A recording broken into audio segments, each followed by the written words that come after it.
V D Satheesan പുകഞ്ഞ് പുറത്തേക്ക് ചാടുകയാണ്. V D സതീശനെ എടുത്ത് ദൂരെ എറിയുകയാണ്. എലിയെ വാലിൽ തൂക്കി ദൂരെ കളയുന്നത് പോലെ കെ സി വേണുഗോപാലും അദ്ദേഹത്തിന് ഒപ്പം നിൽക്കുന്ന 46 MLA-മാരും ചേർന്ന് വി ഡി സതീശനെ മുഖ്യമന്ത്രിയാക്കാൻ പാടില്ല എന്ന ദൃഢ നിശ്ചയം എടുത്തു കഴിഞ്ഞു.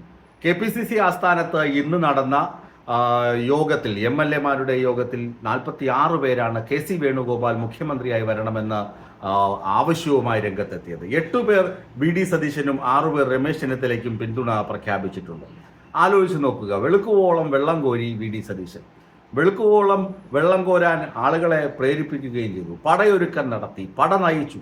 വി ഡി സതീശനെ മുഖ്യമന്ത്രിയാക്കണമെന്നാണ് നമ്മുടെ പുറത്തു നിന്നുള്ള സോഷ്യൽ മീഡിയ ഹാൻഡിലുകളിലൊക്കെ തുറന്നാൽ വി ഡി സതീശനെ മുഖ്യമന്ത്രിയാക്കണമെന്ന് എന്താണ് സംവിധായകൻ ഭദ്രൻ, അതുപോലെ നടൻ സിദ്ദിഖ്, അങ്ങനെ തുടങ്ങി ഒരുപാട് ആളുകളൊക്കെ വി ഡി സതീശന് വേണ്ടി മുറവിളി കൂട്ടുന്നുണ്ട്. വി ഡി സതീശനും BJPയുമായുള്ള വലിയ ഡീൽ എന്ന് പറയുന്നത് അത് വി ഡി സതീശൻ മുഖ്യമന്ത്രിയായി വന്നു കഴിഞ്ഞാൽ BJPക്ക് വളരാനുള്ള എല്ലാ വളക്കൂറും ഉണ്ടാക്കി കൊടുക്കും. അതാണ് നേമം, അതുപോലെ കഴക്കൂട്ടം, അതുപോലെ തന്നെ ചാത്തന്നൂർ. ചാത്തന്നൂരിൽ കോൺഗ്രസിന് വലിയ സ്വാധീനമൊന്നും ഉള്ള മണ്ഡലമല്ല, CPIയുടെ മണ്ഡലമാണ്. എങ്കിലും അവിടെ BB ഗോപകുമാർ ജയിക്കുന്നതിന് പോലും കാരണമായി തീർന്നത് കോൺഗ്രസിന്റെ കുത്തൊഴുക്കായി. CPMന്റെ വോട്ട് BJPയിലേക്ക് പോയിട്ടില്ല എന്ന വാദമൊന്നും ഞാൻ നിരത്തുന്നില്ല. കോൺഗ്രസിന്റെ ഡീലായിരുന്നു. രാജീവ് ചന്ദ്രശേഖരനെയും അതുപോലെ V മുരളീധരനെയും ഒരുപക്ഷേ എങ്കിൽ പാപം പിഷാരടിയെ പാലക്കാട് തോൽപ്പിക്കാനുള്ള എല്ലാ ശ്രമങ്ങളും വി ഡി സതീശൻ അണ്ടർഗ്രൗണ്ട് ഏർപ്പാട് വഴി നടത്തിയിരുന്നു എന്നാണ് ഇപ്പോൾ പുറത്തു വരുന്നത്. ഇക്കാര്യങ്ങൾ കെ സി വേണുഗോപാലിനും കെ സി വേണുഗോപാലിനെ പിന്തുണയ്ക്കുന്ന MLA-മാർക്കും അറിയാം. കാരണം വി ഡി സതീശൻ മുഖ്യമന്ത്രിയാവുകയാണെങ്കിൽ കോൺഗ്രസിനെ അടപടലം BJPയുടെ കൂടാരത്തിലേക്ക് കൊണ്ടുപോകും, BJPയുടെ വലിയ വളർച്ചയ്ക്ക് കാരണമാകും എന്ന ഭയം കോൺഗ്രസിന്റെ MLA-മാരെ സ്വാധീനിക്കുന്നുണ്ട്. അതുകൊണ്ടാണ് വി ഡി സതീശനെ അവർ പരസ്യമായി പിന്തുണയ്ക്കാത്തതും വി ഡി സതീശൻ മുഖ്യമന്ത്രിയായാൽ ഇങ്ങനെ കുറച്ച് ദ്രോഹങ്ങൾ നാടിനുണ്ടാകും എന്ന മുന്നറിയിപ്പ് അവർക്ക് ലഭിക്കുന്നത് കൊണ്ടാണ്.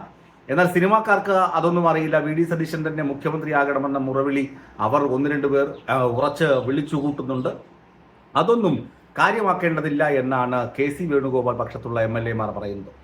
സീനിയോറിറ്റി, അതുപോലെ തന്നെ എക്സ്പീരിയൻസ്, ഇതൊക്കെ വെച്ചിട്ടാണ് കെ സി വേണുഗോപാലിനെയും രമേശ് ചെന്നിത്തലയ്ക്കുമൊക്കെ മുൻതൂക്കം നൽകുന്നത്. ഇനിയിപ്പോൾ AICC അധ്യക്ഷനായ മല്ലികാർജുൻ ഖാർഗെ ഇതിൽ അന്തിമ തീരുമാനമെടുക്കും. അതിനു മുമ്പ് തന്നെ കേരളത്തിന്റെ ചുമതലയുള്ള ജനറൽ സെക്രട്ടറിമാരും ഇവിടെ നിരീക്ഷകരായി വന്ന അജയ് മാക്കനും മുഗൾ വാസനിക്കും ഒക്കെ ചേർന്നിരുന്നിട്ട് MLA-മാരുടെ തീരുമാനം അറിയിക്കും.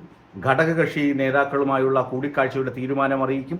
അതിനൊക്കെ ശേഷമാകും മുഖ്യമന്ത്രിയുടെ പേര് ഞായറാഴ്ചയോടുകൂടി പുറത്ത് വരുന്നത്. ഏതായാലും അത് കോൺഗ്രസിന്റെ ആഭ്യന്തര പ്രശ്നം മാത്രമാക്കി ഒതുക്കി തീർക്കാൻ കഴിയുകയില്ല. കേരളം ഭരിക്കാൻ പോകുന്നത് വി ഡി സതീശനായിരിക്കുമെന്ന ഒരു പ്രതീതി സൃഷ്ടിച്ചുകൊണ്ടാണ് തെരഞ്ഞെടുപ്പിൽ ആകമാനം കോൺഗ്രസ് പാർട്ടിയും UDF മുന്നോട്ട് പോയത്. ഇപ്പോൾ അതല്ല സ്ഥിതി. വി ഡി സതീശൻ ഭരിക്കാൻ വന്നു കഴിഞ്ഞാൽ അത് BJPക്കുള്ള വഴിവെട്ടലാകും, വഴിതെളിക്കലാകും എന്ന് കോൺഗ്രസുകാർ ഭയക്കുകയും ഒന്നുകിൽ രമേശ് ചെന്നിത്തല അല്ലെങ്കിൽ കെ സി വേണുഗോപാൽ ആ തരത്തിലേക്ക് ചർച്ചകൾ മാറിപ്പോവുകയും ചെയ്യുന്നുണ്ട്. അത് ഒരു പരിധിവരെ കോൺഗ്രസിനെ സമാശ്വസിക്കാം. ദേശീയ നേതൃത്വവും ആ ഇഷ്ടത്തിനൊപ്പം നിൽക്കും. വി ഡി സതീശൻ അപ്പോൾ പണിമുടക്കി കൊടിപിടിച്ച് നിൽക്കുകയും ചെയ്യും. ഞാൻ സ്ഥാനമാനങ്ങളൊന്നും ഏറ്റെടുക്കുന്നില്ല എന്ന് പറഞ്ഞ് നിൽക്കുകയും ചെയ്യും. ഇത് കോൺഗ്രസിന്റെ ആഭ്യന്തര പ്രശ്നമാണ്. നമ്മൾ വരാനിരിക്കുന്ന മുഖ്യമന്ത്രിയുടെ കാര്യമാണ്. ഏതായാലും കോൺഗ്രസിന്റെ ആഭ്യന്തര പ്രശ്നം അങ്ങനെ അങ്ങ് തള്ളിക്കളയാൻ പറ്റാത്ത അവസ്ഥയാണ്.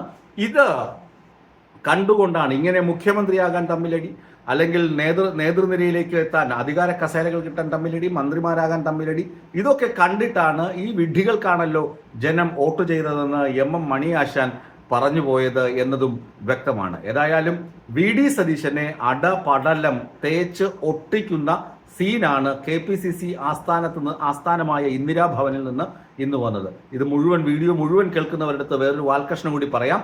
ചൊറിയാൻ ഫിലിപ്പ് ബിന്ദു കൃഷ്ണയെ ദൃഢാലിംഗനം ചെയ്യാൻ പോയ വലിയ കോമഡി കാഴ്ചയും ഇന്ന് സംഭവിച്ചു ഇന്ദിരാഭവന് മുന്നിൽ. ഇയാളുടെ മൂരി ശൃംഗാരത്തെ ബിന്ദു കൃഷ്ണ തടയുന്നതും നിൽക്കേണ്ടടുത്ത് നിർത്തേണ്ടവനെ നിർത്തുന്നതുമായ ബിന്ദു കൃഷ്ണയ്ക്കും സാമൂഹിക മാധ്യമങ്ങളിൽ കയ്യടി ലഭിക്കുന്നുണ്ട്. ചൊറിയാൻ ഫിലിപ്പിന് ഇത് ഈ വാർദ്ധക്യകാലത്ത് എന്തിന്റെ ചൊറിച്ചിലായിരുന്നു എന്ന് ജനം ചോദിക്കുന്നുണ്ട്. അമ്പമ്പേ നാണക്കേടാണ്. ഇതൊക്കെയാണ് കോൺഗ്രസിൻ്റെ കോൺഗ്രസിനെ തെരഞ്ഞെടുത്ത ജനങ്ങൾക്ക് കോൺഗ്രസ് നൽകുന്ന ഉൾപുളകിതം ആയ അല്ലെങ്കിൽ ഉൾപുളകം കൊള്ളിക്കുന്ന കാഴ്ചകളും സംഭവങ്ങളും എന്ന് പറയുമ്പോൾ കേരളം അക്ഷരാർത്ഥത്തിൽ ചൊറിയാൻ ഫിലിപ്പിനെ ഓർത്തും വി ഡി സതീശനെ ഓർത്തും കെ സി വേണുഗോപാലിനെ ഓർത്തും ഒക്കെ ലജ്ജിക്കേണ്ടതാണ് എന്ന് പറയാതിരിക്കാൻ നിർവാഹമില്ല.